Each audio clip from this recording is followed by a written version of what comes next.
Well, here we are, out in the heat, but it's actually not hot now because the sun has been diluted with the clouds, but it looks like it's about to pop out in a minute. And I have been out in my garden checking on things and trying to decide what I'm going to do next for the autumn and the winter, because my goal is to make things easier, even easier, and setting up more dripper irrigation, and working out what I want to plant, where I'm going to put it, and making my garden more effective. And just having a garden is an ongoing thing, ongoing learning. Some things grow, some things don't grow, and it has been such a learning experience. But if you live in a wild area like I do, don't get it twisted and take it from my mistakes. First thing you should do is put a fence up around your garden, which I didn't do until late last year. September, October, I can't remember, which has just completely transformed my garden because it has saved my plants from being eaten every single night with kangaroos.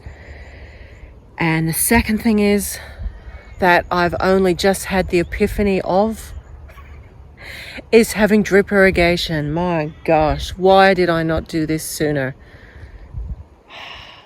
I mean, I'm very regretful that I didn't do it sooner, but sooner rather than later, right? So drip irrigation, you can see down here, and I have another one, trying to do it in this camera, back around there. So I've got two systems in here, and later in the year I'm going to be putting another for the center part of the garden there, because I want to put some more fruit trees. I just want this to be just full, like a jungle of fruit trees, and it's going to take a while and they need time and space to grow. But when there's animals that come in and eat them all the time, it's never going to happen, right? So, but since putting in drip irrigation, I mean, this growth has just been, that's an apricot right there, and a fig down there, and a fig right there. The growth of drip irrigation has been exponential, let me tell you. Oh, I wish I did it earlier, really I do. But again, it's done now, and it's in, and the growth has just been phenomenal, really. Everything is happy, and not just that. It's actually, I've learnt now that drip irrigation is plants' preferred way of watering. Just that slow drip of water, as opposed to a big flooding, is what they really thrive on, because the proof is in the pudding right here. The growth, you can see all the new growth on this apricot. Ever since I put drippers in, this is the growth that's come about. Look at that. All those lime green leaves. Sorry, I'm getting eaten by ants. There, that's all new growth, like in the last month. So, this apple tree down here, that was almost dead this time last year. And drip irrigation is just saved, and just not only are they surviving, they're thriving. Look at this, blood red plum, all these new shoots, and the only difference is the drip irrigation and frequent watering. So every morning they get watered, especially like, you know, in this heat. We've had like consecutive days of like 40 degrees right now. So they'll get a 1 hour window of being watered, and then in drip irrigation, and then that's it.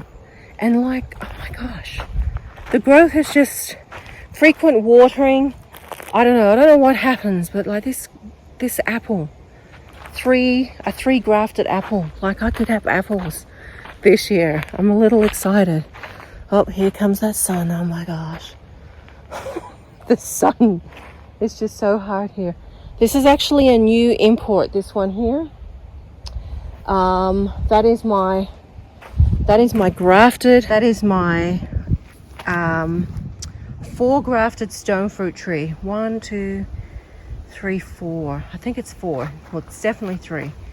But you can see here, look, this is almost dead.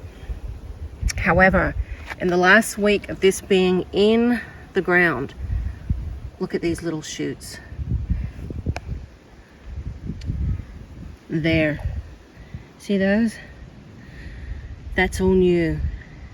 That indicates to me that this plant is recuperating, and although there may not be much growth for the remainder of the summer, that indicates to me that it's happy here where it is now. It's inside the fence, and you know, it's in with the other fruit trees. So yeah, and another orange over here. But my two biggest challenges are, well, now, you know, I've obviously worked out the water issue with the drip irrigation. But the other is animals still. Kangaroos. It's been so hot. We've had no rain. And they come here every single night to drink out of that water over there. And I fill it up, leave them some boxes, hope they get distracted. I even pull out some thistles for them. They love milk thistles. And it's worked. It's usually, there's a big old red kangaroo that loves coming in here, and he doesn't actually eat too much in here except for the thistles, but I think he just loves to be in amongst the life and the plant abundance, because look at this, nothing at all. So what I was actually alluding to saying is this is actually a caracara, a 2 grafted citrus. You can see the lovely growth on her since putting in dripper. I mean, it's a total game changer. And I really wish I did it last year, but I don't know what the hell I was thinking I could water all of this by hand. And I did water by hand. And now, okay, so what I'm getting to with this video is that, see this poor old mulberry? Well, guess who's been into that? I'm going to show you right now.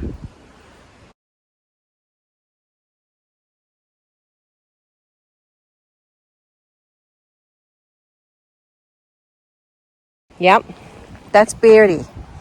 That's Beardy, my pet bearded dragon.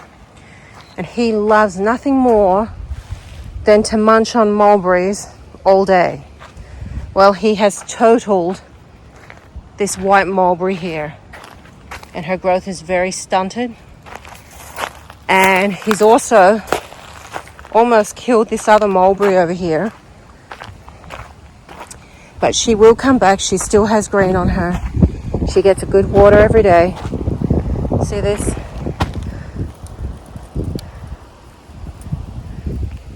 That's green. So although she doesn't have leaves, she is alive. So she may not come back until after the dormancy period, which is after winter. But Beardy has been eating my mulberries. Not the mulberries actually, the mulberry leaves. I caught him up this mulberry yesterday. I thought, oh my gosh, this one's only just recuperated and come back because the kangaroos smashed that down. And then I have another baby white mulberry over here, and then the big mulberry in the back. I thought, dear Lord, I do not want Beardy to be demolishing all my mulberries. So I've worked out a solution. I have been spraying these with chili powder, and that in itself was a challenge in the beginning. But it was a challenge in the beginning, but I've worked it out now. And when you read about spraying chili powder, like a water mixture of chili powder and water on your plants, you'll find that the chili powder, even though it's granulated and very small, it blocks up your water spray. I thought, oh my gosh, so I can't do it properly. But I came up with a solution. So if any of you gardeners are struggling with not only big animals eating your garden, like, perhaps not kangaroos, but deer, sheep, goats, I don't know. There are also the little ones. And as much as I love dear Beardy, he's got plenty of kale to eat over there he can eat. Plenty of green leafies in there. There's some cabbage in there he can eat. He doesn't. He goes straight for the mulberry. So, anyway, I hope the chili mixture has worked, because I've come out here once I solve the problem and I spray them all, and the chili mixture mist was so fine. It was like pepper spray in the air, and I'm out here coughing and spitting and crying and sniffling. Oh my God.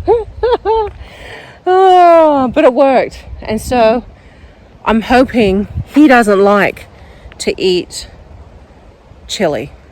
It's really hot. I mean, I only dabbed a little bit on my tongue, and it is hot, so he's not going to be too happy with me doing that. But let me go and show you the solution of how I managed to spray my plants. And so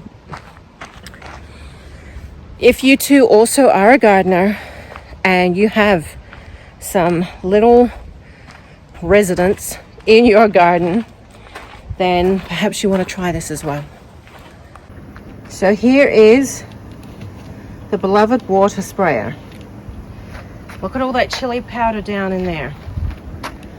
So what did I do? Look what I did. I got an organza bag, put the stem of this inside the organza bag and just tighten it up. I'm telling you, it works a charm. And it just keeps all that chili powder out, because this was blocking up constantly before, and now it works really, really good. So I can smell that chili from here. So that is the solution that has worked for me. And if you're also wanting to, perhaps spray for aphids or other things that are eating your beloved plants, try this.